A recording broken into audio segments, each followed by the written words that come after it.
hopefully Okay. we can Very all get good. something out of it. Yeah, I think so, definitely. Can you maybe just tell us a little bit about yourself for a moment, so we can understand a little better Yeah. who you are? I grew up in Buffalo, New York, 52 years old. Pretty much born and raised there. Did the usual things as a kid. I still am a bit of an amateur hockey player, ice hockey player. Played golf. A little more musically inclined at this point than I used to be. I play the guitar a little bit amateurish, but have fun. I went to college in Buffalo. From Duval College. I have a bachelor's degree in nursing, BSN. I have an MBA in health systems management from Niagara University and State University of New York at Buffalo. I moved to Florida in 1995 and acted as my own general contractor and constructed my own residence. Where in the planning process, my elderly mother was, I gave thought to that and built an in-law apartment where she lived for a number of years, and she now resides in a nursing home, having been affected with memory disorder, Alzheimer's. I still live in this house. I'm engaged to Charisse Tabone, who is a environmental scientist. I also have a master's degree in nursing. And So you have 2 master's degrees? 2 master's degrees in acute care, nurse practitioner, ARNP. I ran first in 2004. I'm sorry, where do you work? I do a couple of different things. I work and have been for a number of years, really since about 1997 or so, as a contract critical care registered nurse. Mm-hmm. And I also, in a number of hospitals, it's ICU, emergency department, that sort of thing. It gives me the flexibility to do this. I wouldn't be able to do this if I was working straight up as a nurse practitioner, 60 hours a week, and on call on weekends and all that sort of responsibility. I also work for another company that we do chronic wound healing, so that is straight up nurse practitioner work where I write orders and prescribe antibiotics, that sort of thing. Okay. My political adventures, I guess, began with working for the Al Gore campaign as a registered Republican, which was, I did that because I was actually an independent coming from Buffalo, New York. There's a lot of problems with the Democratic Party in that area of the country, and so a lot of people are registered as independents, though they have a Democratic orientation towards that sort of fundamental, the foundational aspects of what the Democratic Party is supposed to be about. So I changed from an independent to a Republican to vote for John McCain in that primary, but that was an effort in naivete. The primary, the selection was already made for George W. Bush. I did that because of what Bush was doing to John McCain in the Carolinas relative to his position on breast cancer. It was distorted and misrepresented. I then went to work for Al Gore, and on Election Day in 2000, I stood at Columbus Avenue at 5:30 in the morning, shook his hand, took his picture, and said to the Vice President, tomorrow morning, sir, you're going to wake up as the next President of the United States. And we all know what happened from there. And that was somewhat formative. My father was a kind of a black and white guy, and what's right and what's wrong. And I guess, all that I saw that came out of that and continues to come out today, moved me towards getting more involved personally in politics. And given that I got associated with the Pasco County Democratic Party a little bit, and I met some people that one would recognize in politics, and I took a measure of them against myself, and I said, you know what, I think I'm talking, Democrats. I think I can do a little better job than this. So I got involved, and in 2004, to sum this up, I got involved in the congressional race. Didn't raise, enough to file an FEC report, but I finished second in a field of 4 Democrats. The gentleman that won actually we've had some issues with the party doesn't particularly like people who are outspoken and maybe don't follow the corporate line as well. Was that a congressional district in Pasco? Yeah, same exact same district? seat, District 5, Okay. same seat Same then as today. seat, okay. So that's Congressional District 5. Right, okay. Finished second, and because of how well we did, I guess we were invited to the AFSCME Newhouse PAC Congressional Boot Camp, and they flew us out to Phoenix, Arizona. I was one of 18 candidates selected in there, as a bright young star, so to speak. I was there with Colleen Rowley and the FBI whistleblower and Mr. Charlie Brown of California. He's kind of well known, doing quite well out there. So we finished second. Worked in the general election. Then in 2006, 2006, getting confused here. In 2006, I won my primary. Again, we had a candidate who was kind of set up to block me, and we won our primary against the party-favored person, and went on to I give a fairly competitive race to Ginny Brown-Waite, especially given the disparity in financial resources. Basically, almost $800,000 versus about $35,000, and plus all of her franking privileges, for which in that year she was the biggest user of the franking privilege of any person in the House of Representatives. Mm-hmm. She's recently been discussed as being somewhat abusive of that again in this election cycle, which I appeared in a Channel 10 news story regarding that issue. She's the queen of Florida by a factor of like 3 times what the next person would have spent there. So what was your percentage in 06? 40.1. Okay. Rained all day, so we figure that was the official percentage. We did contest the race, just like Christine Jennings, because we found some issues going around with affidavits. I'm actually have a decent mention in Mark Crispin's Miller's revised edition of Fooled Again, which you may or may not be familiar with, on election issues. That's a big gap to make up with, or the big gap for the winning candidate, 20 points to account absolutely you can say that, and so by that measure you're not supposed to contest. But when we went around with affidavits signed under penalty of perjury in a small precinct 151 in Pasco County, and went around to all the people who officially voted in that general election contest between myself and her, where Ginny Brown-Waite received officially 46 votes to my 35 votes. When we got all said and done, and this was right after the election, when we got all said and done, and the affidavit was constructed in such a way that you could not, say I don't recall or whatever, and indeed we had people that said that, and included, everyone of every political affiliation. We found out people stated under penalty of perjury that 40 people voted for John Russell. And so that was the basis upon which we, contested the election in the House Administration Committee. And, when you talk about legal instruments, affidavits are commonly used and are accepted in all kinds of places, in all kinds of, legal discussions. I'm not an attorney, but House Administration decided that we're not going to count that. Well, what's in that district, what is the percentage breakdown of Democrats versus Republicans?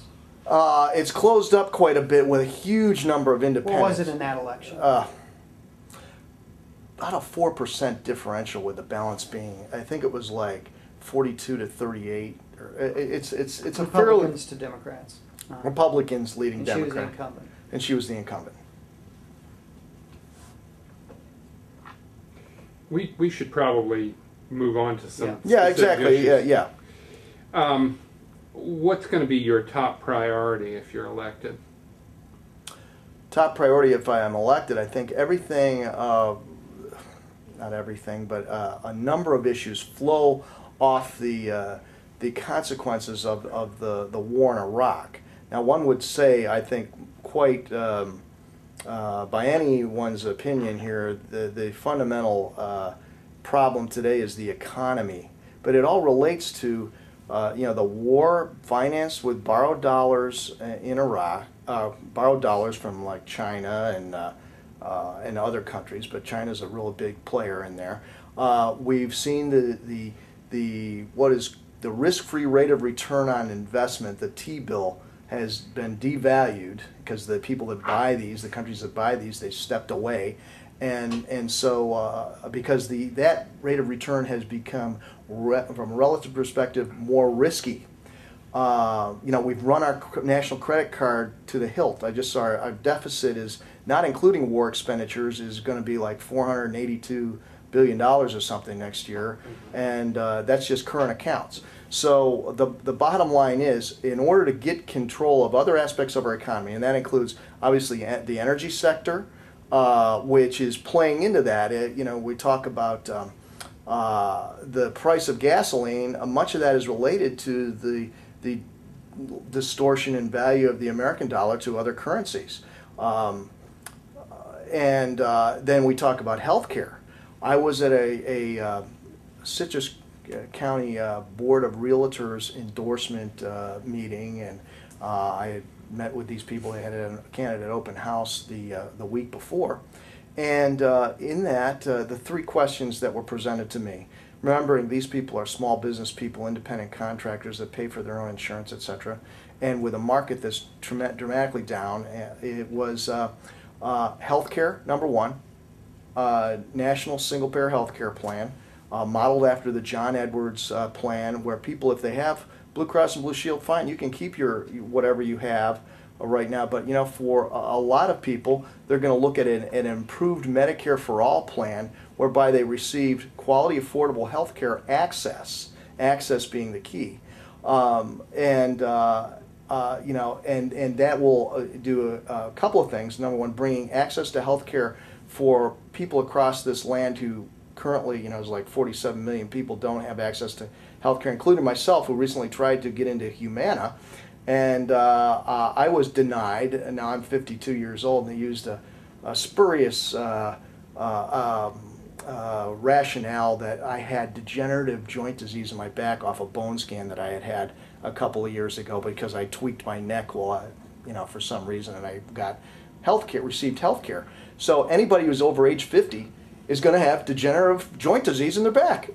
And I play ice hockey with 20-year-olds, can whack a golf ball 250 yards. I mean, so where's that? They're using it's really, I'm sure if you did a really good statistical analysis here, there'd be a number of rationales they use, but I think there is age discrimination in that 50 to 65 framework there.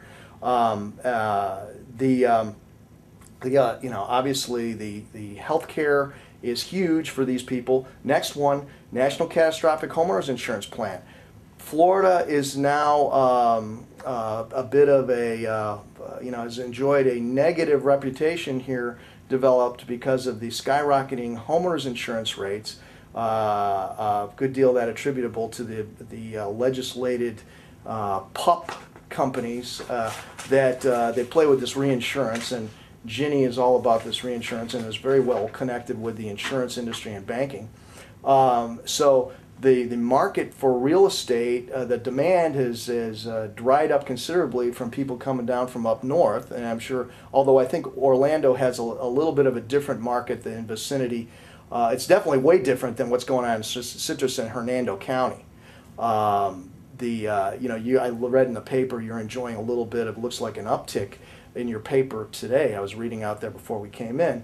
But when you're talking Citrus and Hernando County, where it's really a homogeneous economy that's pretty much dedicated to real estate and development, and now you have the real estate people that I just alluded to in that discussion, those people worried about paying their health care premiums. 2 years ago they did not. They were not worried. That was just the beginning of the downturn. Now they've been into it. They're feeling the pain. And they want relief. My plan brings relief. It brings choice as well. So the catastrophic homeowners insurance plan, details of which are on my website, and have been there for a while, and it has not enjoyed the publicity that it deserves since I've had it, at the outset. That plan would immediately would mandate dropping of premiums to coincide with a capped risk for insurance companies. So we're not putting insurance companies out of business, and this is at the suggestion of insurance executives that I spoke with when I was constructing this program. So bottom line is, something has to be done. Katrina proved beyond a shadow of a doubt that this is not a state issue that can be handled vis-a-vis this citizens business we have down here. It is not an issue that that individual insurance companies or collectively insurance companies can handle a disaster of anywhere near that magnitude. And so it really becomes there needs to be a federal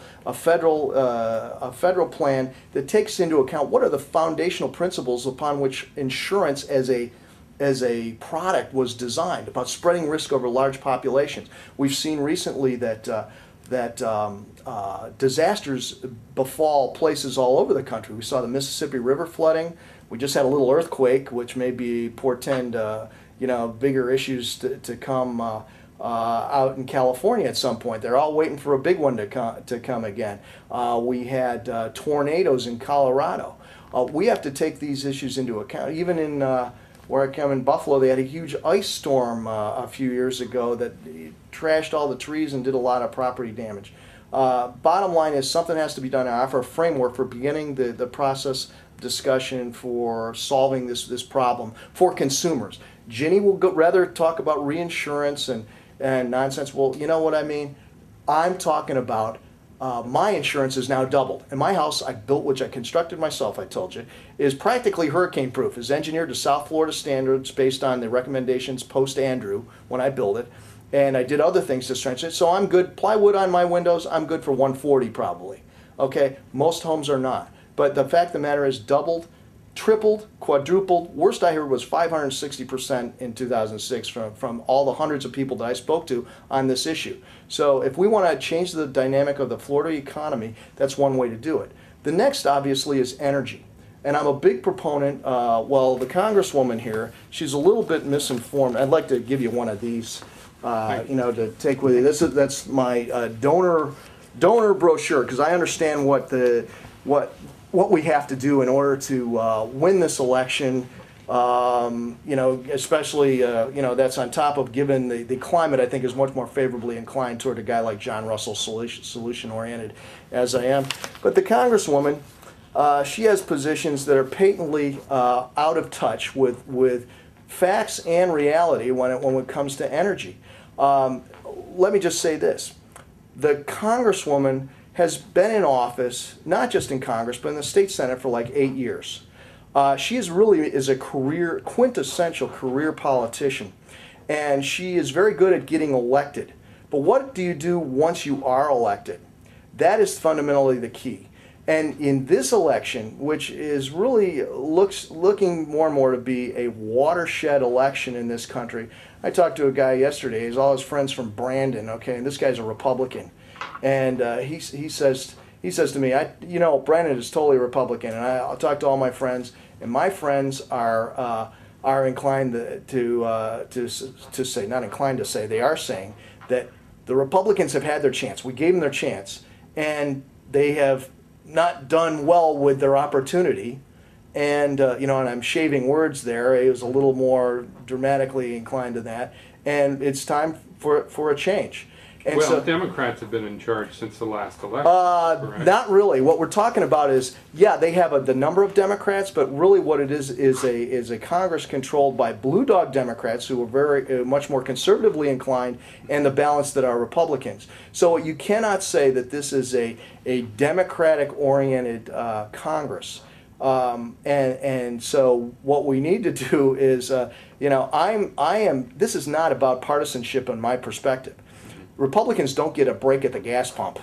Here's my voter ID card. I need 25% off the gas, or they don't get a break on their mortgages if they're going into foreclosure, etc. This is about people fundamentally. So, the Congresswoman is very partisan in her rhetoric.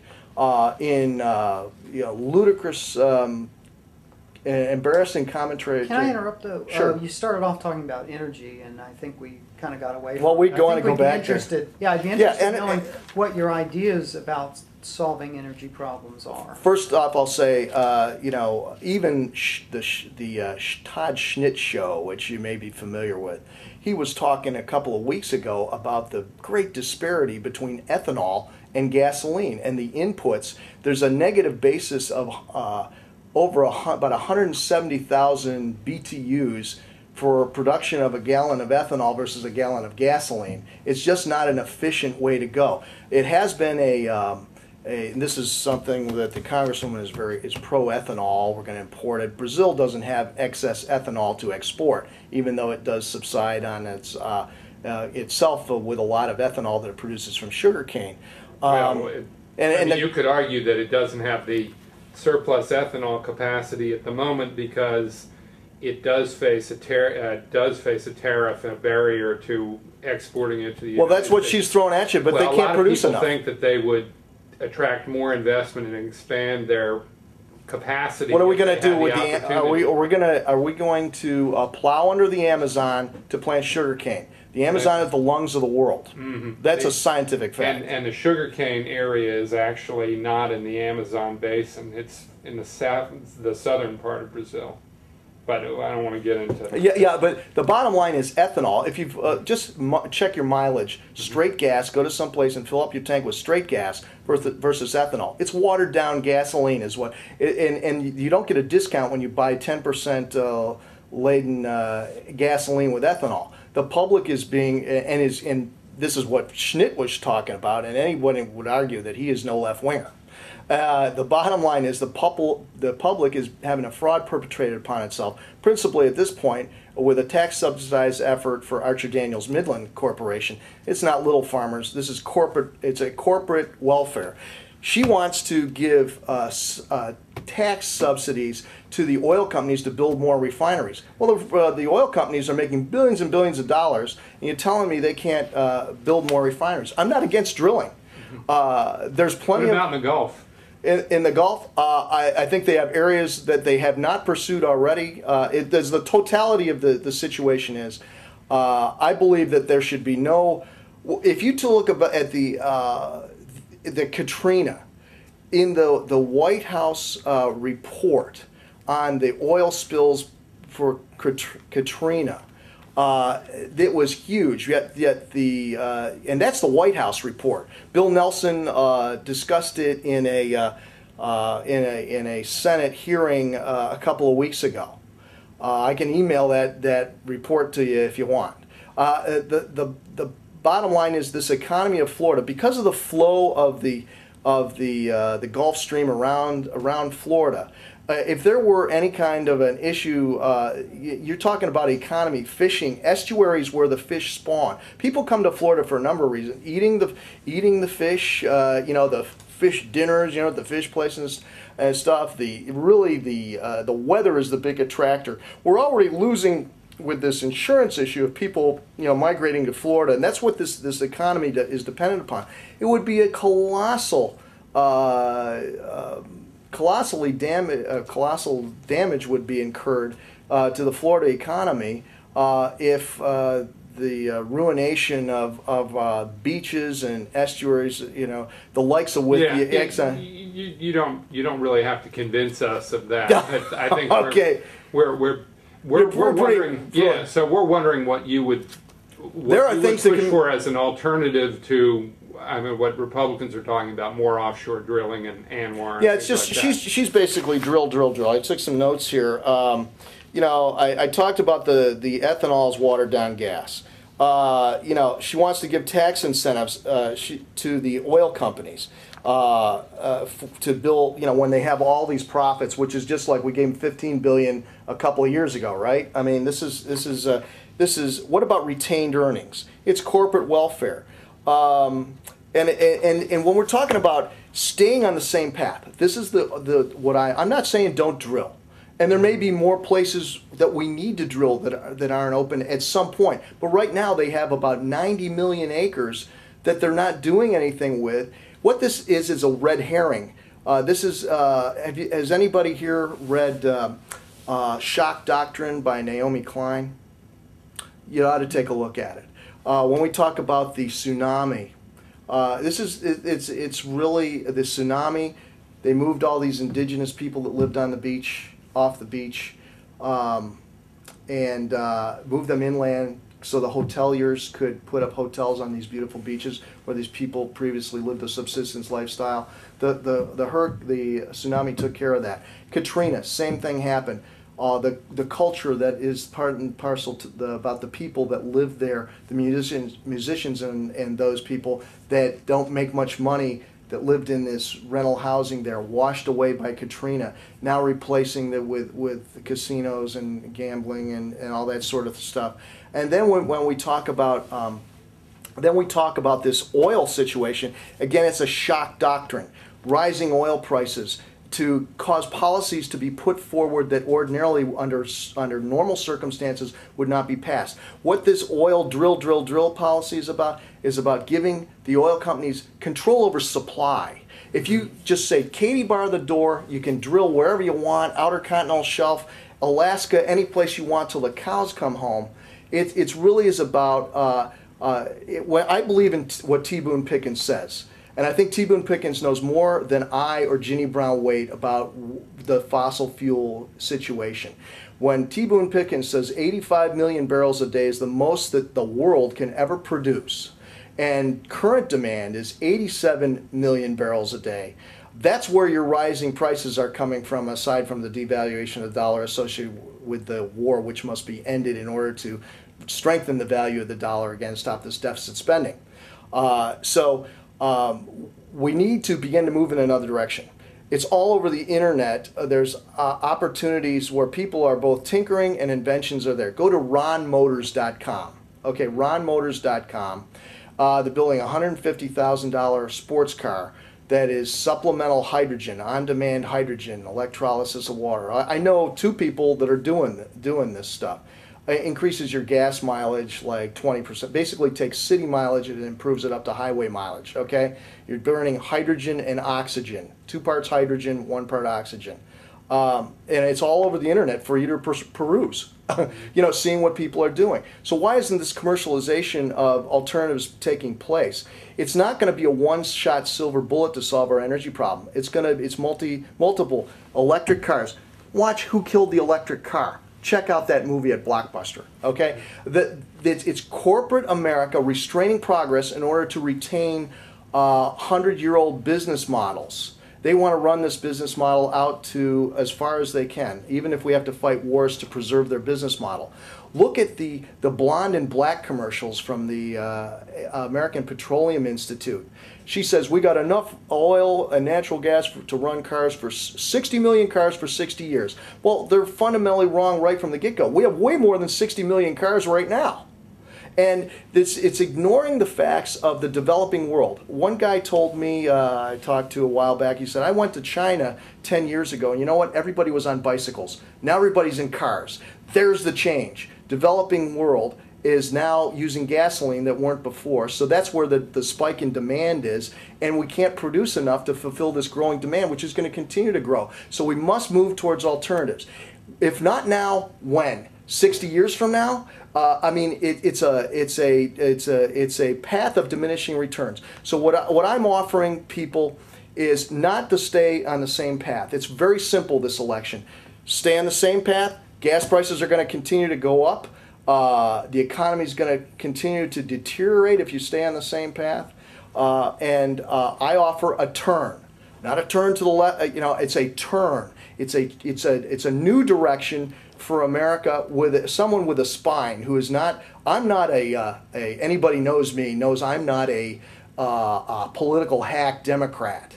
I'm a guy who's standing there for the people. The last thing I'm going to ask anybody is what their political affiliation is if they call my office. Do you think you could work with Republicans absolutely. In the House? Oh, absolutely. Because, I mean, some of the things that are in your platform generally are advocated by people who are considered more liberal Democrats in the House. Well, let me say this. What's going to happen this election? Incumbent is the problem. If you're an incumbent, you got a problem. right from the start, okay? And that includes the Congresswoman. And there's going to be a change in the House composition that is going to be Democrats are going to be flipped for Republicans, or Republicans are going to be flipped for Democrats. That's what's going to happen this election, and it's because the people, just like those Republicans were saying, that the gentleman that I met yesterday, they've had their chance, and it's time to go. One more point: the middle class has continued to diminish in numbers because of many of these issues. And I don't know, you guys may be old enough, you may not, to remember when credit card interest was tax deductible on your federal income tax. That's a break not just the middle class, but the middle class disproportionately has put a lot of their costs on their credit cards. And including yours truly. I'm getting married and so on, so a lot of stuff. So this would represent a tax cut immediately for middle class people, and even if you're making... You want to make interest payments on credit cards tax deductible? Interest costs, the interest accrued on credit card, you got a Visa card, and you... Isn't that just going to encourage people to spend irresponsibly? Not at all. They've been spending through no recourse, over the course of this declining economy. Talk to people in Hernando and Citrus County. Well, I know, but I mean, this used to be the law of the land. Credit card debt is really... No, it's going to give them an opportunity to pay off that debt. It's going to encourage them an opportunity to pay off that debt. And also we need to regulate, get some sanity into the banking when we talk about Glass-Steagall, and this doesn't go just through the Bush administration. This harkens back to the Clinton administration. I'm not being partisan on this at all. There needs to be changes that strengthen the middle class, and including more labor organization. We have got to look towards the country. The country prospers when everyone prospers, and principally when we have a growing middle class. That's when everybody else prospers. Look at what's in the Bennigan's and Steak and Ale. What's happening there? All those people, the management staff, the chefs, the wait staff, all those people are now instantly out of a job in a declining marketplace for their kind of labor, and so what happens? The spiraling, declining wages. We need people to be able to earn money to consume. Consumption is a huge part of our economy, and so we've got to make changes. Where are we going to go? I'm afraid our time's up. Can I say one more thing very quickly? Okay. Veterans. I am very strong with the veterans, and Ginny Brown-Waite talks about the veterans and being for it. But part of my motivation for running this time was all the emails I was getting from veterans. She voted against mandatory funding of the Veterans Administration. I am wholly in favor of mandatory funding of the Veterans Administration, which, when you sign up as a service member, you take an oath to serve this government and its Constitution. The oath that the public, that America must take to its veterans has yet to be signed. She voted against signing that oath, which is mandatory funding of the Veterans Administration. I have a lot of material, a lot of points, bullet points on my website. You can check that out. I think we have a very good opportunity this time to improve the wherewithal of people in the district. One thing, very last point, and I'll let you go. Ginny Brown-Waite, you have to ask yourself one question. What piece of legislation has she authored or co-sponsored that directly benefited working people? There isn't any. Okay. Okay. You want to ask the quick? Oh yes. We ask a couple of questions of all the candidates, Sure. So you're not being singled out. Have you ever declared bankruptcy? No. Okay. And have you ever been arrested? No. Okay. I'm sure you understand why we would have to ask these questions. Oh, We yeah, need to know sure. people's backgrounds. We do our own background checks, but just need to ask people. Yeah. Up front. You know what I will. We'll just leave it at that. I haven't done anything that I'm a pretty good guy, and I think I wouldn't be in healthcare you know, if I had if I was as Ginny Brown-Waite attempts to characterize me, how would I be in healthcare for 25 years? I talk to people when they have to take a loved one off of life support. That's the kind of work I do. I save people's lives. Yeah, I worked at the question's not about your work. Yeah, you know, I'm just saying. If I was, if I was arrested or well, anything, I'm sure there are people in healthcare who've been arrested. Oh, yeah, absolutely. I'm sure there are. You know, the people that have stolen narcotics and, you know, I mean, all kinds of things. So, you know, I'm a pretty good guy. Right. You know, that's, I think we covered it Very pretty well. good, you know, and I thank you, of course, for your time. Yes, and the same here. We appreciate you coming in. Dade